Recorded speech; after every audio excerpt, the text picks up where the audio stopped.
Pangulo ng Republika ng Pilipinas ay nag-deliver ng SONA at sinabi po niya na mahigit 5,500 flood control projects ang natapos na at marami pang ginagawa sa buong bansa. With what happened last week, Mr. President, this representation can't help but wonder, is the President being misled by the people around him? Nasaan po itong 5,500 na flood control projects na natapos na ng DPWH? Ngayong taon po, 2024, mas mataas po ang inilaan na budget ng Kongreso para sa DPWH alone. Dito po sa flood management, nasa 1.35 billion kada araw. Lumakas at isa na ang super typhoon ang Bagyong Karina.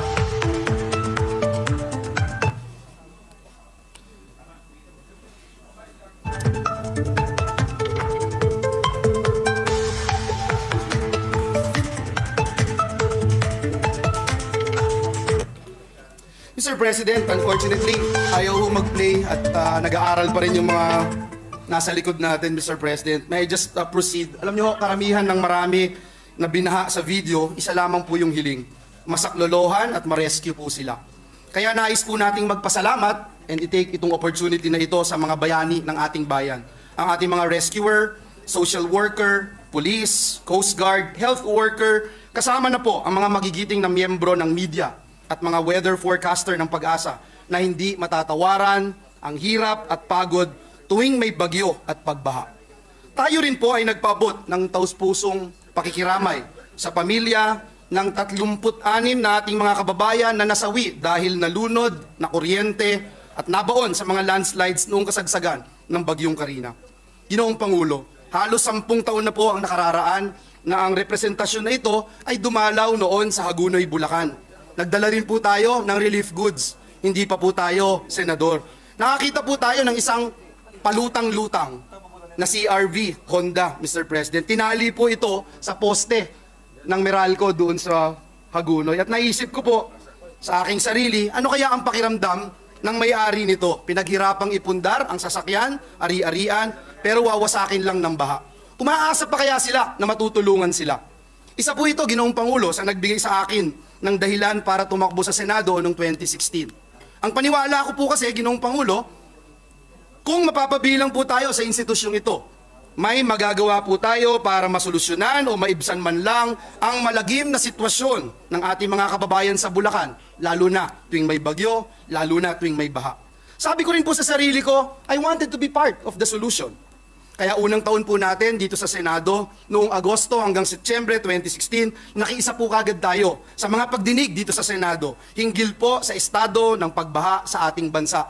Hindi ko na po iisa-isahin yung ating mga tanong na ni-raise, mga sagot na ating nakuha. Pinondohan din po natin ng 10 milyon yung hinihingi ng DPWH na dapat may feasibility study. Pinondohan po natin yon at para alamin po kung ano nga ba yung scientifico na mga paraan para solusyonan ang tumitinding baha sa aming mahal na lalawigan. Nang matapos po ang feasibility study, Ginoong Pangulo, ayaw naman po implement. Kesyo kulang pa raw at kailangan pa ng dagdag na pondo. It took me 2 years, Mr. President, to pursue this advocacy. Taon-taon na lang po, Ginoong Pangulo, nire-raise natin ang issue ng matinding pagbaha sa budget hearing ng DPWH. Taon-taon po, Ginoong Pangulo. Noong September 2022, matapos pong masawi yung mga kababayan ko sa Bulacan, doon mga rescuers po sa San Miguel, Bulacan, kung naaalala nyo po, nanawagan din po tayong muli ng master plan sa DPWH. Senator JB tumatango at ilang mga senador nakasama natin during the hearing. Ito rin po yung dahilan kung bakit sinimulan po nitong representasyon na ito yung mobile command vehicle sa pakikipagtulungan sa DOST. Pinondohan din po natin ito para mabigyan yung ilan pong mga probinsya sa Central Luzon. 65 million po ang presyo ng isang MOCOV. At kung maaalala nyo po, Ginoong Pangulo, sa halos parehong petsa, last year, 2023 of August, tumayo din po tayo para ilahad ang kalunos-lunos na sitwasyon ng ating mga kababayan dahil po sa isyong ito. In fact, Mr. President, we filed Senate Resolution number 693. This is to investigate ito pong palala ng palalang baha, hindi lamang po sa NCR, kundi na rin sa iba pang mga low-lying area sa ating bansa. Subalit, Ginoong Pangulo, wala pong nangyari. Mr. President, dahil kung may pinatunguhan, yung ating mga pagdinig dito sa Senado, kung may pinutunguhan, yung mga pondong ating inilaan sa iba't ibang ahensya ng pamahalaan, lalo na sa DPWH, siguro naman po, hindi dapat natin nakita yung ganitong antas ng pagbaha, yung may malakas na pag-ulan.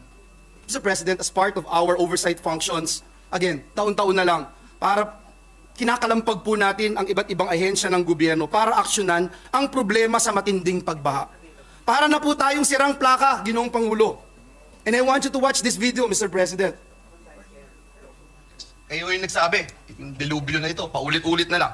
Hindi na sila umaasa na may gagawin pa gobyerno. Wala na maniniwala sa atin na totoong gagawa na tayong solusyon. Ilang dekada na ho nila naririnig to eh. It's the same thing over and over and it's worsened. Mr. President, last year po yan. Yes, I sound like a broken record. Gasgas na po at paulit-ulit na po tayo. Pero sa tibay at matiisin ng ating mga kababayan, kakayanin pa, pero wag naman po sana 10 taon ulit ang hihintayin natin. At ganito pa rin ang ating sitwasyon. Dahil kung walang magbabago at hindi natin masusolusyonan ang pagbaha, tatanungin ko po ang bawat isa sa atin, maging ang aking sarili, ano pa nga ba ang silbi natin dito sa Senado? Noong pong nakaraang Lunes, Mr. President, ang Pangulo ng Republika ng Pilipinas ay nag-deliver ng SONA at sinabi po niya na mahigit 5,500 flood control projects ang natapos na at marami pang ginagawa sa buong bansa. With what happened last week, Mr. President, this representation can't help but wonder, is the President being misled by the people around him? Nasaan po itong 5,500 na flood control projects na natapos na ng DPWH? Karamihan daw po ng proyektong ito ay nasa Metro Manila. Pero nakita naman po natin kung paano pinalubog ng baha, hindi lang ang mga kababayan natin, kundi ang maging mga bus, mga truck, at lahat ng na-stranded sa mga kalsada dito sa ating bayan, lalong-lalo na sa Metro Manila.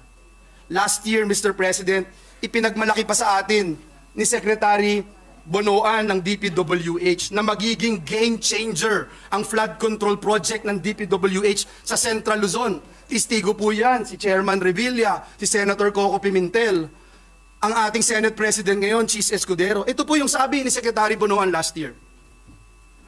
The Central Luzon Pampanga River Floodway and San Antonio River, San Antonio Swamp Ring Dike, Your Honor. This will be the major project that will actually we think will be able to contribute significantly to address the flooding problems in Bulacan and Pampanga. So you have the timeline here when we will start? By next year po siguro, we are hoping that we can start this project. This will be the major project in Central Luzon po. I'm counting on you, Mr. Secretary. Major project, Mr. President. A week after, isang linggo po matapos niya sabihin ito, we inquired about it during the budget hearing. Kasama ko ulit si Minority Leader Coco Pimentel nitong oras na ito. And we learned that it's merely a proposal that has not yet been approved by NEDA. Ito po ang video clip. During the hearing, and for some of our colleagues who were not present during the hearing, last hearing conducted by the Committee on Public Works, headed by Senator Bong Revilla, the answer given to us in the Senate by Secretary Bonoan in addressing the flood control program is that they would have a 60-kilometer floodway program being financed by the Asian Development Bank. That's what we were told. And according to him, this is a game changer. This will address the flooding in Bulacan and the nearby provinces. That's what they said. That's what he said, Your Honor. So I'm just quoting the Secretary. Ngunit, Ginoong Pangulo, kaninang umaga, napakinggan ko po ang General Manager ng MMDA na si Yusek Procopio Lipana. May sinumiti na daw po sila na terms of reference sa DPWH para sa Drainage Master Plan ng Metro Manila. Ibig sabihin, Ginoong Pangulo, hanggang ngayon po pala, nasa proposal stage pa rin sila. Samantalang matagal na po nating alam nating lahat na antiquated o bulok na ang ating mga drainage system at light to medium na baha na lang ang capacity ng mga pumping stations dito sa Metro Manila. Mr. President, sinabmit na yung NEP kanina. Kanina lang natin nakita sa NEP yung proposal na ito. Feasibility study, 15 million for Metro Manila. Pero yung feasibility study na sinasabi ni Secretary Bonoan, wala pa din po. And by the way, babanggitin ko rin po, nandito na rin ang chairman ng Finance, Senator Grace po. 27 billion ngayon ang feasibility study na hinihain sa atin ng DPWH. Feasibility study ulit, Mr. President. Kaya kailangan naman po siguro magpaliwanag ng DPWH.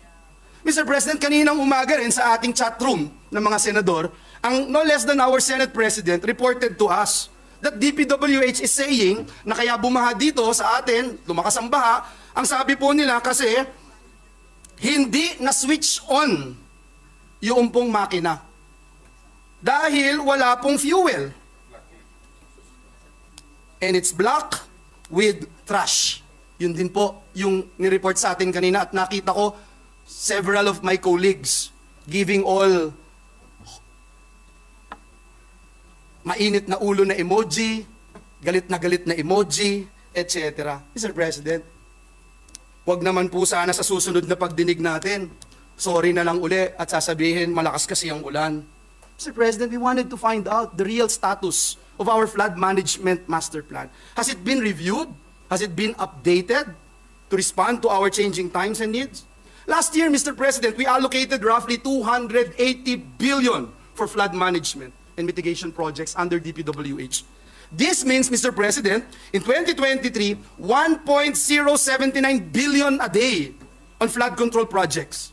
Ngayong taon po, 2024, mas mataas po ang inilaan na budget ng Kongreso para sa DPWH alone. Dito po sa flood management, nasa 1.35 billion kada araw ang pondo ng DPWH. Pag pinagsama-sama nyo po, kaya ako po nilagay po dyan, flood management national government budget.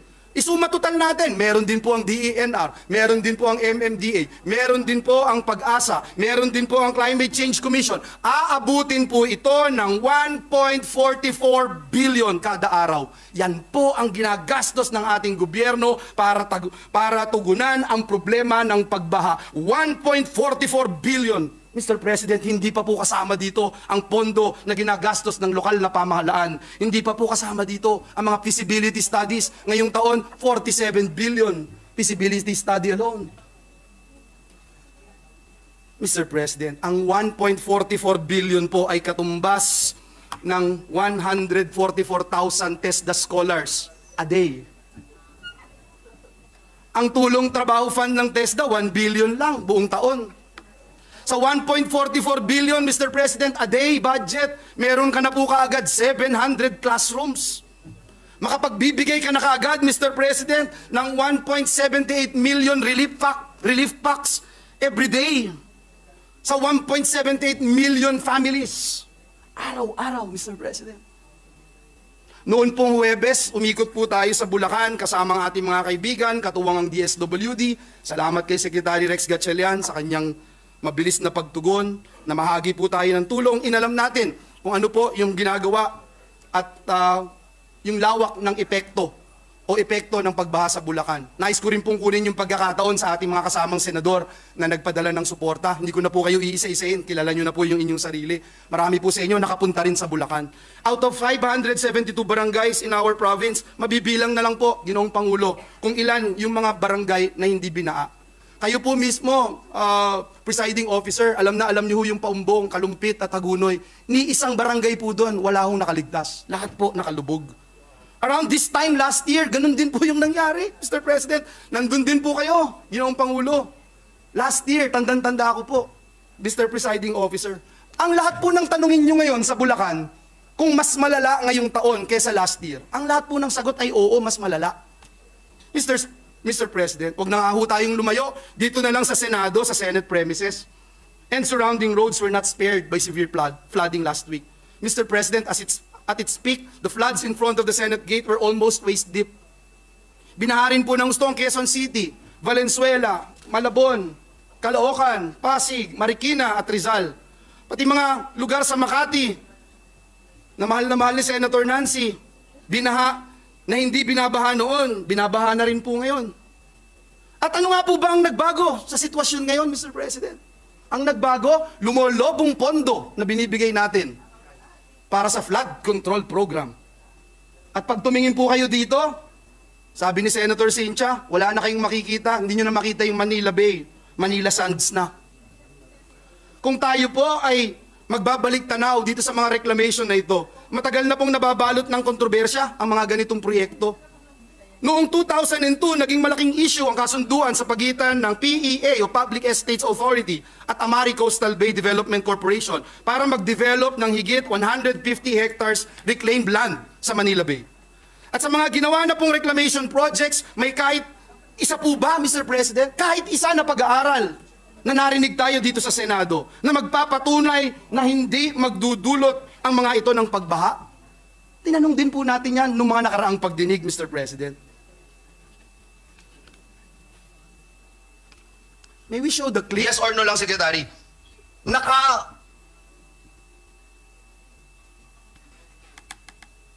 Tinanong ko po si Secretary Bonoan kung meron po ni isang pag-aaral na magsasabing hindi Yes or no lang, Secretary. Naka-apekto Kakasama ba? ba? Yun. Hindi, naka-apekto. Oh, Ito na naka-apekto. una yung ngayon, ha, Secretary. Sige. Doon na tayo sa past. Dito sa ginawang reclamation dito. Ito, kitang-kita natin dito yan eh. Nakasama po ba? May pag-aaral. If you say na hindi nakasama o hindi nag-worsen, I wanted to see a empirical data or any study that says hindi naman nakasama. Okay naman po yung pagdali ng kwan dito sa kwan. I think Secretary, nakasama po ba? Tumaas po ba yung baha? I cannot offer an answer, Your Honor. I'm sorry. Mr. President, after that particular hearing na ginawa po natin sa Senado, ang Pangulong Bongbong Marcos ordered the indefinite suspension of 22 Manila Bay reclamation projects to give way to a thorough study on their environmental impact and legal compliance. However, Mr. President, just 3 months later, DENR announced that 2 out of 22 reclamation projects were able to pass their compliance review, leading to the approval of the project's resumption. Ginoong Pangulo, tuwing tumitingin po ako sa Manila Bay, laging may kurot ngayon sa aking puso. Tuwing napapatingin po ako sa mga reclamation projects na ito, siguro yun yung dahilan kung bakit hindi na matawag na Manila Bay ang lugar na ito, kung hindi Manila Sands. Mr. President, hindi po pwede na sasabihin na lang po natin sa taong bayan, malakas kasi ang ulan. O di kaya maraming tubig ang ulan na dala ng bagyo. Hindi po ito katanggap-tanggap, Ginoong Pangulo. Hindi naman po tayo nagpapanggap na eksperto sa usapin na ito. Pero wag naman po sana natin gamiting dahilan ng climate change. Magpapagawa ka ng proyekto tapos sasabihin mo, hindi mo alam kung uulan, hindi mo alam kung babagyo, hindi mo alam kung baba, flood control nga po yung proyekto eh. Hindi ko na ho alam kung ano ibig sabihin ng flood control pag dinefine nyo, Senate Minority Leader, hindi ko na alam. Ano ba yung control na tinatawag? Parang walang baterya yung control. Wala kahit katiting na control tayong nakita nitong mga nakaraang araw. Wala po bang mga datos o pag-aaral ng mga katulong sa pamahalaan para implement ito? At ngayong taon po, tinignan ko na po yung NEP. 1 billion a day pa rin, Mr. President. Alam niyo, sa Bulacan, kahit po ang mga kalsada na hindi madaanan dahil sa baha 10 or 15 years ago, and I'll say this, looking at each other's faces, looking at each one of you, eye to eye, Mr. President, the past 10, 15 years ago, yung parehong mga kalsada na not passable pa rin. Ewan ko po sa inyong mga lugar, Ginoong Pangulo. Ewan ko po sa lugar ng ating mga kasamahan dito sa Senado. Ang tanong ko lang po, hanggang kailan ba tayo gagawa ng feasibility study? Na hindi naman po may implementa pag meron na namang feasibility study. O ngayon ho, sa NEP, tinignan ko ngayon, ngayong taon na to, 27 billion DPWH alone ang feasibility study. Nakikiusap po ako, Ginoong Pangulo. Nakikiusap po ako sa bawat isa na naririto. Sa aking mga kasamahan sa Senado. Nagsasawa na rin po ako humarap sa aking mga kababayan, Mr. President. Taon-taon na lang. At sasabihin po sa akin, yung hanggang dibdib na baha, Mr. Senator, ngayon lagpas tao na. Ganun na lang po ba? Tatanggapin natin, Mr. President. Ayon po sa datos ng PSA, halos 500 billion pesos na ang halaga ng pinsala na dulot ng bagyo at iba pang sakuna sa ating bansa sa loob ng isang dekada. 10 years, Mr. President. Pero pag tinignan niyo po yung gastos natin sa flood management program alone in the past 10 years, Mr. President, it's 1.14 trillion pesos, Mr. President. 1 plus 1, Mr. President. We need a comprehensive plan to address flooding now more than ever before, because even according to study by Climate Central, an independent organization of scientists, major cities in NCR could be submerged in water by 2050. The same study also indicated that our home province, my home province in Bulacan, could suffer the same fate mas mabilis in 25 years from now, Mr. President. Nakakabahala po ito. The